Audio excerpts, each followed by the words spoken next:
जय हिंद। आज का जो टॉपिक है वो जीव जनन कैसे करते हैं इस चैप्टर से लिया गया है। इस चैप्टर में जो भी इंपॉर्टेंट टॉपिक्स हैं जो कि बोर्ड एग्जाम के लिए जो है इंपॉर्टेंट है, वो सारे टॉपिक जो है इसमें कवर किया जाएगा। तो सबसे पहले हम स्टार्ट करते हैं, रिप्रोडक्शन होता क्या है, यानी जनन होता क्या है। जिसे कोई जीव है वो अगर अपने ही जैसा एक संतान उत्पत्ति कर सकता है तो उस प्रोसेस को हम लोग जनन कहते हैं। यानी हम ऐसा कर सकते हैं कि ये जो जीव होते हैं वो क्या कर सकते हैं, रिप्रोड्यूस सेम काइंड ऑफ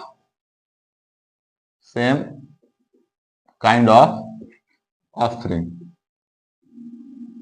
यानी ऑफस्प्रिंग का मतलब होता है संतति, या फिर इसको हम संतान कह सकते हैं।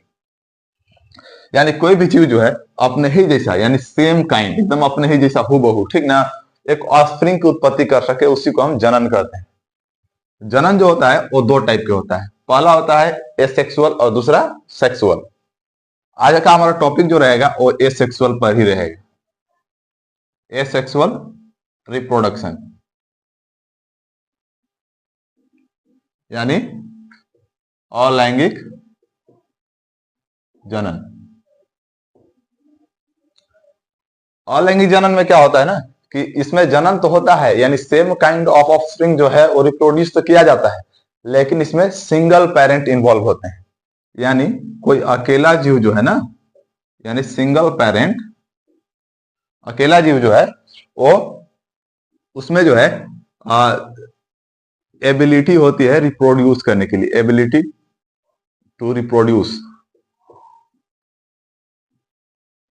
यानी इनके अंदर वो क्षमता होती है कि ये जो है अपने ही जैसा संतान अकेले उत्पत्ति कर सकता है, उसे अलैंगिक जनन, उस प्रोसेस को अलैंगिक जनन कहते हैं।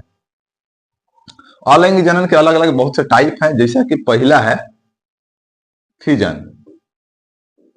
फिजन का मतलब होता है विखंडन। आइए एक एक करके पढ़ते ही चलते हैं। विखंडन, विखंडन में आप ध्यान से देखेंगे तो ये क्या बोला है, विखंडन, यानी जो जीव है उसको खंडन करना, तोड़ना, और तोड़ने से जो नए जीव का उत्पत्ति होता है ना, उस प्रोसेस को हम लोग कहते हैं फिजन, यानी विखंडन। जैसे कि मान के चलिए एक एग्जांपल लेते हैं। ये है हमारा एक प्यारा सा एक कोश की एक अमीबा। ये क्या है, अमीबा। एग्जांपल हम किसका लिए हैं, अमीबा का।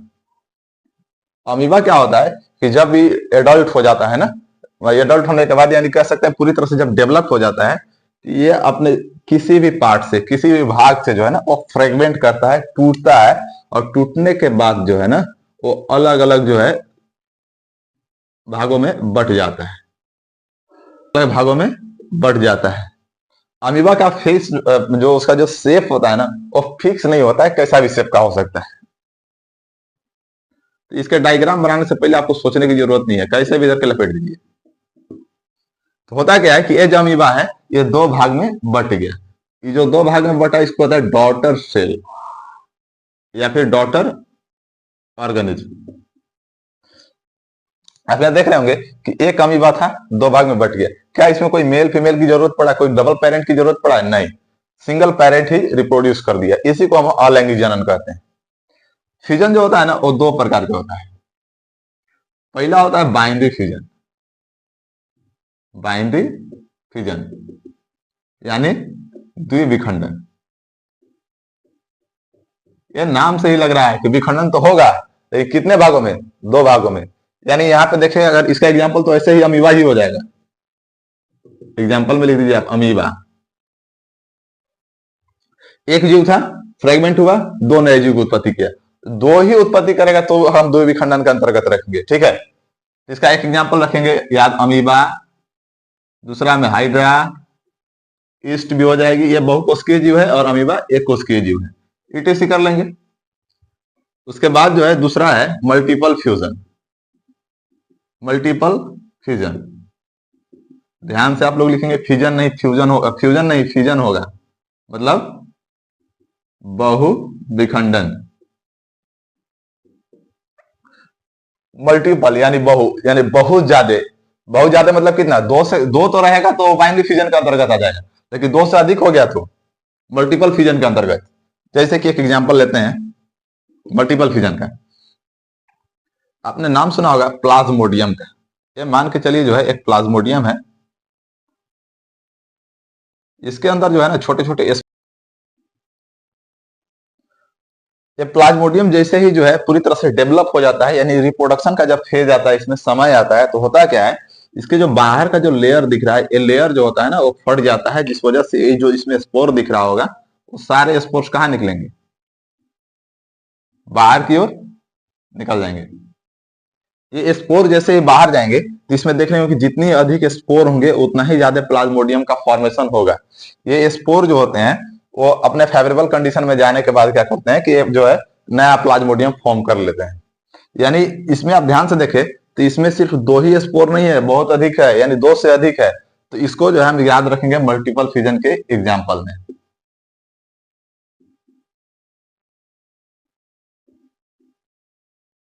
एसेक्सुअल रिप्रोडक्शन का दूसरा टाइप जो है वो होता है बडिंग। बडिंग का मतलब होता है मुकुलन। ये जो होता है ना वो होता है सॉरी हाइड्रा में और ईस्ट में।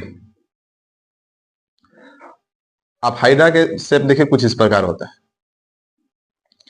ये है हाइड्रा।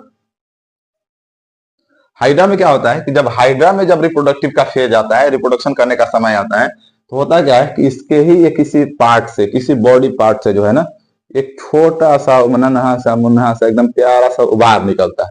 इस उभार को जो है ना हम लोग बर्ड कहते हैं। क्या बोलते हैं? बर्ड, मतलब मुकुल। ये मुकुल जो है ना आगे चल के जो है ये भी डेवलप होने लगता है, विकसित होने लगता है। और जैसे ही विकसित होगा तो होगा क्या कि ये नया जो है एक हाइड्रा का निर्माण करेगा।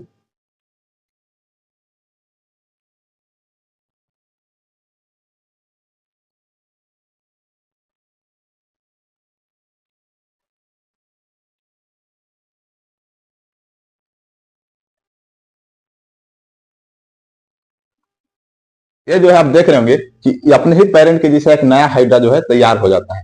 और जैसे ही ये जो है पूरी तरह से जो है डेवलप हो जाता है तो अपने पेरेंटल बॉडी से जो है, ये इसका पेरेंटल बॉडी है, पेरेंटल बॉडी से क्या होता है, डिटैच हो जाता है, अलग हो जाता है और एक नया हाइड्रा बनाता है। तो ये जो नया हाइड्रा बनाया, इस प्रोसेस को जो हम लोग मुकुलन कहते हैं। और एक एग्जाम्पल और था ईस्ट। इसे आप ध्यान से देखें तो मान के चलिए ईस्ट है। ईस्ट के ऊपर भी क्या होता है, छोटा सा एक बर्ड निकलता है। इसको हम क्या बोलते हैं? बर्ड, यानी मुकुल। ये बर्ड जो होता है ना डेवलप होता है और डेवलप होने के बाद क्या होता है कि अपने पेरेंटल बॉडी से डिटैच होकर अलग होकर एक नया जो है ईस्ट का फॉर्मेशन कर देता है। इसका एग्जांपल आप याद रखेंगे हाइड्रा और ईस्ट। अलैंगिक जनन के जो तीसरा प्रकार है वो है रीजेनरेशन। रीजेनरेशन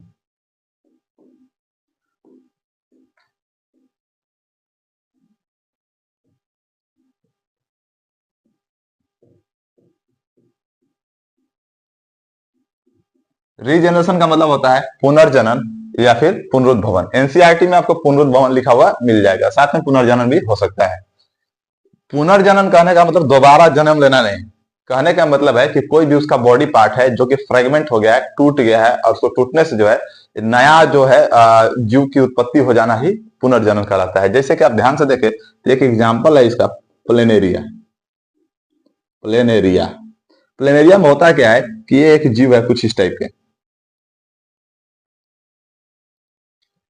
ये जो प्लेनेरिया है ये क्या होता है, देखिए कि यहाँ से एनसीईआरटी में एक लाइन, एक इमेज होगा, डायग्राम होगा, देखिएगा तो होता क्या है कि ये फ्रेगमेंट करता है। कोई जरूरत नहीं है कि 3 पार्ट में ही जो है वो फ्रेगमेंट करे, कई पार्ट में जो है ये फ्रेगमेंट कर सकता है।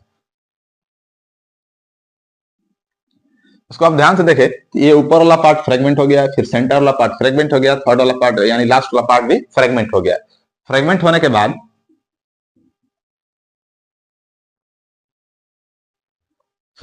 बाद क्या होता है कि आप ध्यान से देख रहे होंगे तो यहाँ पे आपको दिख रहा होगा कि ये जो टूटा हुआ भाग है इसी से एक नया देखिए अपने पेरेंट के जैसा ही जो है वो डेवलप हो गया। यहाँ पे ध्यान से आप देख सकते हैं ये तीनों जो है अपने ही पेरेंट के जैसा हूबहू है। इसी को जो है हम लोग पुनर्जनन कहते हैं। यानी अपना ही भाग जो है उसका फ्रेगमेंट होगा और टूटने से जो है नया पेरेंट के जैसा ही, अपने ही पेरेंट के जैसा शकल रूप का जो है यह फॉर्म हो जाता है, बन जाता है। इसी को हम लोग क्या कहते हैं? पुनर्जनन यानी पुनरुद्भवन। जनन के जो अगला पार्ट है या अगला भाग है वो होता है स्पोर फॉर्मेशन, यानी बीजाणु निर्माण या फिर समासंग। आप एनसीईआरटी में मैच कर लेंगे, जो भी लाइन मैच करेगा उसको देख लीजिएगा। स्पोर फॉर्मेशन जो होता है ना वो होता है राइजोपस में, राइजोपस। आप कहीं थोड़ा ध्यान से देखेंगे तो स्पोर फॉर्मेशन जो होता है यानी बीजाणु समासंग जो होता है वो मल्टीपल फिजन से मैच करता है। इसे आप ध्यान से देखें थोड़ा सा। एनसीईआरटी में एक डायग्राम होगा,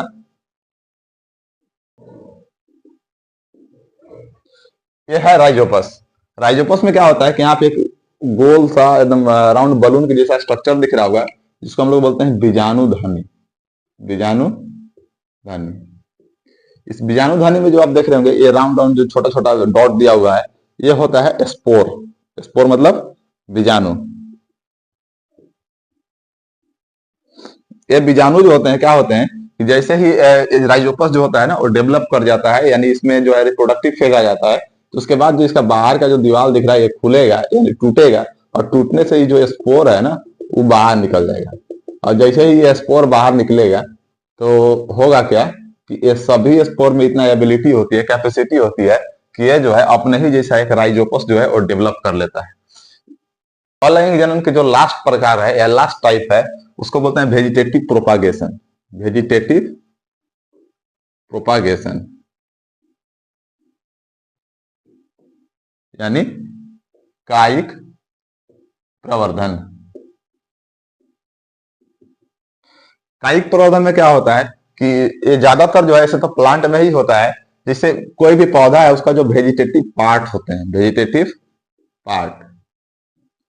वेजिटेटिव पार्ट्स मतलब कायिक प्रवर्धन जो है वो पेड़ पौधा के कायिक भाग यानी वेजिटेटिव पार्ट, जैसे कि उसका स्टीम, तना, रूट यानी जड़, और साथ ही साथ उसका लिप्स यानी उसका जो पत्ते होंगे, ये जो होते हैं उसका जो है वेजिटेटिव पार्ट्स कहलाते हैं। ये वेजिटेटिव पार्ट से जो है ना न्यू प्लांट यानी नया पौधा की उत्पत्ति हो जाना, ठीक ना, यानी नए पौधे जो है डेवलप हो जाना उसके वेजिटेटिव पार्ट से कायिक प्रवर्धन कहलाता है। कायिक प्रवर्धन के जो है ना वो 3 टाइप होते हैं। पहला होता है कटिंग। कटिंग का मतलब कर्तन। दूसरा टाइप जो है वो है लेयरिंग। लेयरिंग मतलब होता है दाब लगाना। तीसरा जो है वो है ग्राफ्टिंग। ग्राफ्टिंग ग्राफ्टिंग मतलब होता है कलम लगाना।